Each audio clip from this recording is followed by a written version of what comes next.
Fahad says, how can we make Islam attractive to the youth? We should not change Islam. We should not try and change Islam. So that's what we shouldn't do. Like the Christians, right? People are not going to the churches. So what do? They start doing concerts and all sorts of stuff in order to get people to come to the church, right? No, we Muslims, we should not do anything of that nature. Our deen is actually beautiful. It is perfect. It is excellent. The problem is the way people portray that deen to others. I'll give you an example. Imagine you have a favorite food, right? What's your favorite food? I mean, my favorite food, I don't know, I have loads of stuff. I love food. Lamb chops, biryani, I don't know, the list goes on, right? But imagine you come home from work, or you come home from somewhere else, and your mum has made you your favorite food, whether it's biryani or lamb chops or whatever it may be, fish and chips, whatever it is, right? But she says, wait, you're not allowed into the kitchen where I'm gonna serve you the food. You're not allowed to eat there.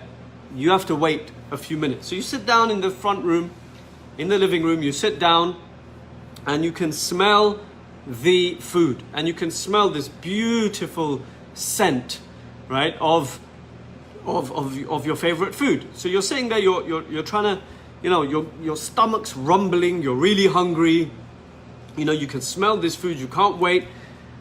And then finally your mom says, okay, you can come now, right? You can come now into the kitchen, and on the dining table I'm gonna serve you your favorite food. So you sit down, and as you sit down, you're ready to have your favorite food, your stomach is rumbling, your mouth is watering, you're really excited, and then suddenly your mother comes with a dustbin lid, and on it, a dirty dustbin lid, and on it is your favorite food. Would you like to eat that food? Of course you wouldn't. It's your favorite food. It's the same food, but it has been served on a dustbin lid, right? It has been served on a dustbin lid. Now, is that something that is palatable? Is it something that you want to eat? Of course not, because it's presented in a really horrible way. You think about all the germs and the filth and all the rubbish that's been there. You're not going to eat it. You're not going to eat it unless you're starving, right? So, Islam is similar to this. Islam itself is perfect. It's perfect. But the way we serve this, the way we present Islam to other people, they end up running away from us. And this is the problem, right? The problem is not in Islam itself, because there are two extremes. One extreme, they try and actually change the religion of Islam to appease people. Whether it is to appease non-Muslims, whether it is to appease certain liberals, whether it is to appease extreme people, whatever it may be, and I'm talking about the Islamic definition of this, right? Whatever it may be, whether it's to appease the youth, whether it's to appease, a particular culture or your neighbors or your colleagues at work or whatever it may be. So this group of people, they try and change the religion of Islam, thinking that they're doing Islam a favor. No, you're not. No, you're not. You're not doing any favor to Islam. Rather, you are distorting the religion of Allah subhanahu wa ta'ala, the one that Allah has revealed to His Prophet Muhammad sallallahu alayhi wa sallam. And Allah says in the Quran, "Al-yawma akmaltu lakum dinakum." Today I have perfected your religion. "Al-yawma akmaltu lakum dinakum wa atmamtu alaykum ni'mati wa raditu lakum al-islam dina." Today I have completed your religion and perfect. Al-yawma akmaltu, I have perfected the religion for you, and I've completed my favor upon you, and I have chosen Islam as your way of life, right? Allah has completed this religion. Now, when you're changing the religion, what you're really saying is that, oh, you know what, the religion wasn't complete. I need to come now 14 centuries later and I need to change that religion. So this is one extreme, right? This is one extreme. The other extreme are people who literally, they're stuck in a time warp, right? And what this means is that not only do they want to stick to the religion that Allah has sent, the religion of Islam that was sent down to Muhammad sallallahu alaihi wasallam. Of course, they want to do that. However, what they end up doing is they also bring in culture, they bring in certain baggage. Islam has certain uncompromisable, fixed things, right? That can't change from time to time and place to place.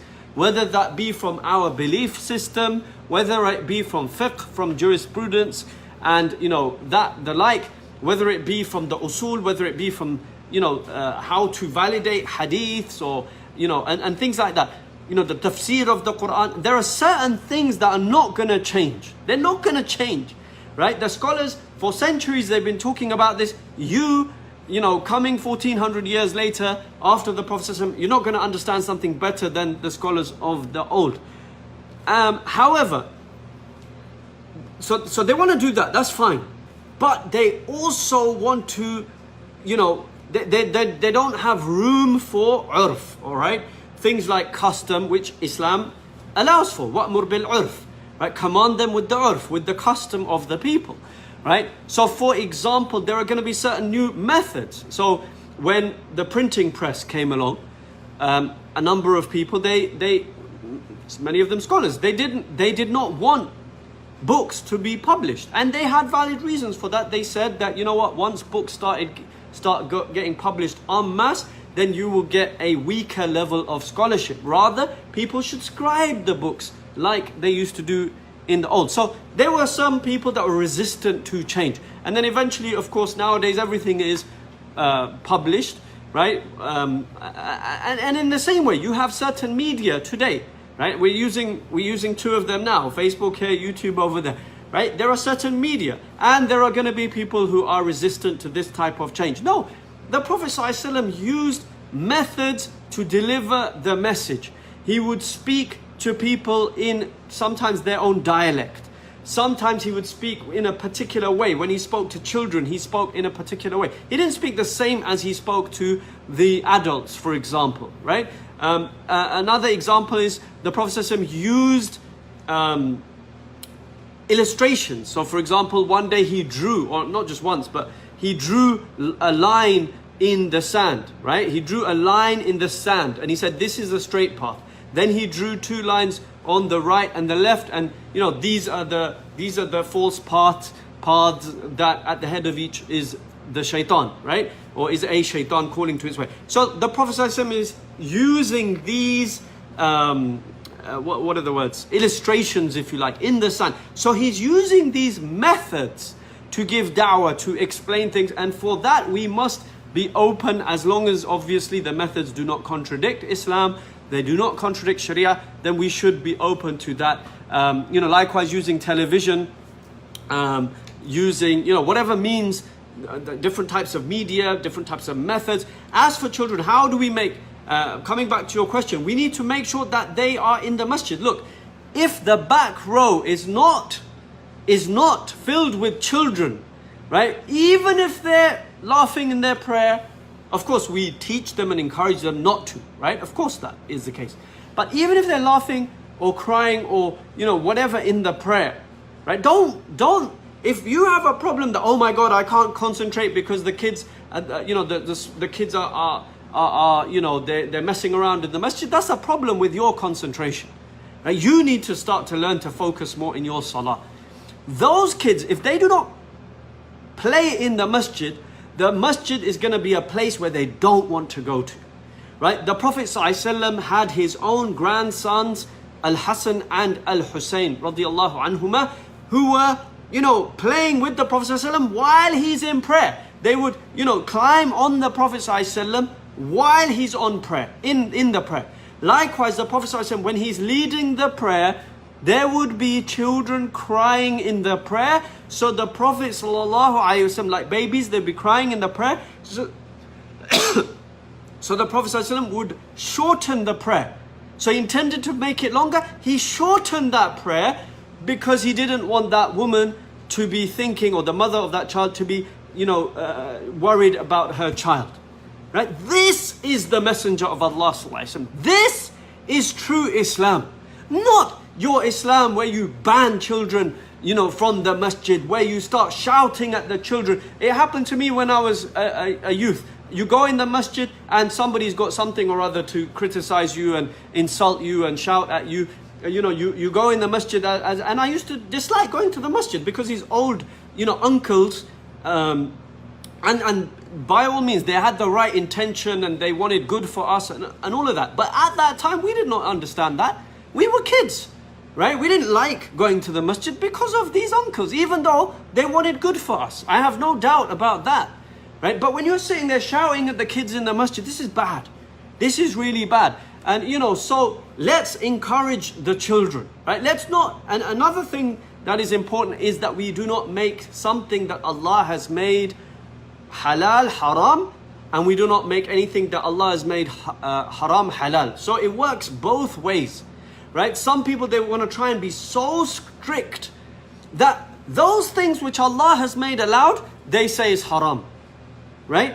Who gives you the right to say that something is haram, right? Shaykh Ibn al-Uthaymin rahimahullah, he makes a big deal about this. He says it's actually worse to make something that is something that is haram. Let me start again. He said that to make something which is halal, to make it haram is worse than making something that is haram halal. And of course, both of them are bad. Okay, so we should be very careful. Let's encourage, in our masajid, there should be rooms where kids can play, maybe a games room, maybe activities, and things like that. So please, my brothers and sisters, if you're involved in masjid, try and get these things, get the youth back into your masajid, because this is the future of our ummah.